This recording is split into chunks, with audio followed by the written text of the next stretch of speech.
ओम सरस्वती माता है नमः। आप सभी को नमन करता हूँ, आप सभी को नमन करता हूँ। मैं कोई वक्ता या प्रवक्ता नहीं हूँ, मुझे नहीं पता मैं क्या बोलने के लिए आया हूँ, लेकिन एक बात जो मैंने यहाँ सुनी और समझी, आत्मनिर्भर भारत, मेरी अपनी समझ, छोटी सी समझ है, मुझे कोई ज्ञान नहीं है, मैं बहुत ज़्यादा पढ़ा लिखा नहीं हूँ।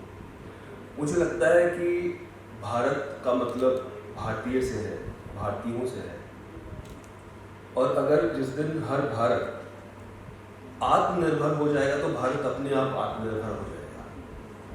और कोई भी भारतीय, जैसे आप हैं, मैं हूँ, हम किस चीज़ पर निर्भर करते हैं? हमारी अपनी एक रोजी रोटी है, या हमारा बिजनेस है, या हमारा व्यवसाय है, जो भी हम करते हैं। मुझे लगता है आपकी आत्मा से जो आवाज़ आती है कि मुझे ये करना चाहिए, आपको वही काम करना चाहिए, और मुझे लगता है उसी काम में मनुष्य कामयाब हो सकता है। ये मेरी छोटी सी समझ है। और जहाँ तक दीनदयाल उपाध्याय जी के बारे में मैंने बहुत कुछ बचपन से भी पढ़ा है और सुनता आ रहा हूँ, समझता आ रहा हूँ। मेरा ताल्लुक क्योंकि फिल्म इंडस्ट्री से है और पिछले कुछ वर्षों से मैं वहाँ काम कर रहा हूँ, जबकि मेरी पैदाइश यहीं की है, मैं पलवल के पास का हूँ। और फिर मेरा जो बचपन गुजरा वो गुड़गांव में गुजरा, फिर मैं बम्बई चला गया अपने पैशन को फॉलो करना। पंडित दीनदयाल उपाध्याय जी के बारे में बहुत ज़्यादा मैं नहीं जानता हूँ, लेकिन मैं ये ज़रूर जानता हूँ कि उनके बारे में लोग ज़्यादा कैसे जान सकते हैं। सर, मैं आप सभी से निवेदन करूँगा कि जो आज का हमारा माध्यम है सोशल मीडिया, जिस पर हमारे सारे जो यंगस्टर्स हैं वो बहुत एक्टिव हैं, बहुत एक्टिवली एक्टिव है आई शुड से, तो मुझे लगता है कि उनके जीवन पर आधारित एक फिल्म बननी चाहिए, जिसमें उनके बारे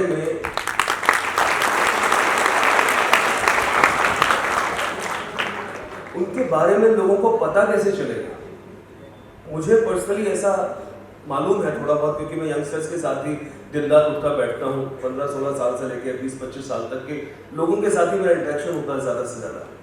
ये लोग बहुत ज़्यादा पढ़ते नहीं हैं, माफ़ कीजिएगा, स्कूल और कॉलेज की बुक्स नहीं पढ़ते तो बाकी महान लोगों की किताबें कहाँ से पढ़ेंगे। हाँ, लेकिन अगर उनको कोई फिल्म अच्छी लगती है, अगर उनको रंग दे बसंती अच्छी लगती है तो वो फिल्म देखते हैं और उस फिल्म को बार बार देखते हैं। अगर उनको दंगल अच्छी लगती है तो उसको बार बार देखते हैं। दंगल से पहले मेरे ख्याल से महावीर सिंह फोगाट या गीता फोगाट के बारे में बहुत ज़्यादा लोग नहीं जानते थे। लेकिन एक फिल्म एक ऐसा माध्यम है, मीडिया एक ऐसा माध्यम है जिसके माध्यम से आप जन जन तक पहुंच सकते हैं।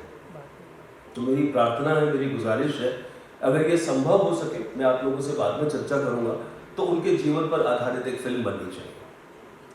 दूसरी बात कि मैं अपनी बात कहूँ, आत्मनिर्भर होने की बात कहूँ, जैसे कि मेरा पैशन था एक्टिंग। मैं बम्बई गया बिना किसी कांटेक्ट के, दूर दूर तक मेरे ख़ानदान में कोई बम्बई में नहीं था।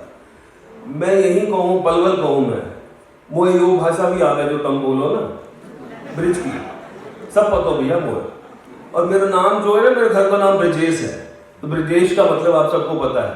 बचपन में मेरी हरकतें वही थी जो भगवान श्री कृष्ण की थी, है ना, मक्खन मलाई ये सब मैंने बहुत खाया है, वो मेरी शक्ल में भी दिखता है। तो मैं ये कह रहा हूँ कि भाषा आपको पता है, भाषा आप जानते हैं, मैं दंगल की भाषा भी जानता हूँ क्योंकि मैं गुड़गांव में रहा हूँ। मैंने अपने पैशन को इसलिए फॉलो किया कि मुझे बचपन से पता नहीं क्यों लगता था कि मुझे एक्टर बनना है, पता नहीं क्यों। उसमें मेरे माता पिता ने सहयोग दिया, मैं चला गया वहाँ। जैसा कि हर आउटसाइडर को संघर्ष करना पड़ता है, किसी भी फील्ड में आप जाएंगे, वहाँ अगर कोई आपकी जान पहचान नहीं है तो आपको संघर्ष करना पड़ता है। तो जो भी संघर्ष करना पड़ा वो किया, और उसके बाद आज थोड़ा बहुत मैं कामयाब हूँ। और होने के बाद आज पिछले 17-18 सालों से मैं सेलिब्रिटी एक्टिंग कोच हूँ। तो मुझे ऐसा महसूस हुआ कि जो भी मुझे थोड़ा बहुत ज्ञान प्राप्त हुआ है, थोड़ा सा, उसको मैं ज़्यादा से ज़्यादा लोगों में बांटूँ। क्योंकि सबसे पहले ईश्वर ने मुझे एक्टिंग की थोड़ी सी तालीम दी और मैंने ठीक ठाक टेलीविज़न और स्टेज किया।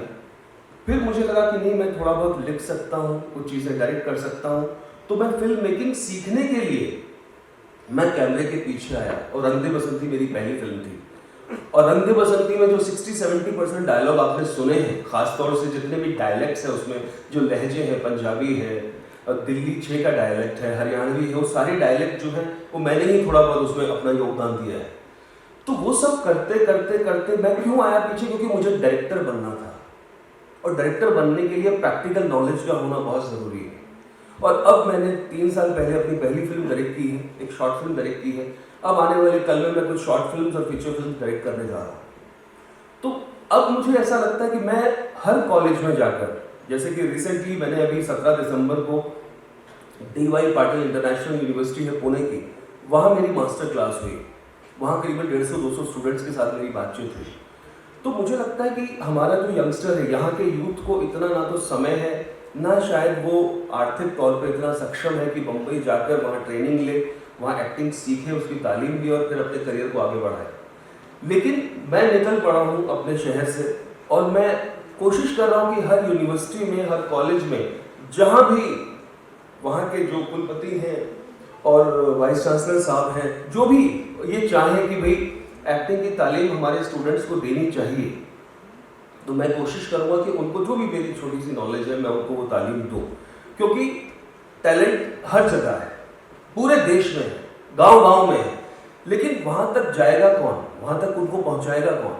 तो मेरी छोटी सी कोशिश है, अगर मैं आपके किसी काम आ सकूँ तो मुझे प्लीज़ अवश्य बताइएगा। बहुत बहुत धन्यवाद। जय हिंद।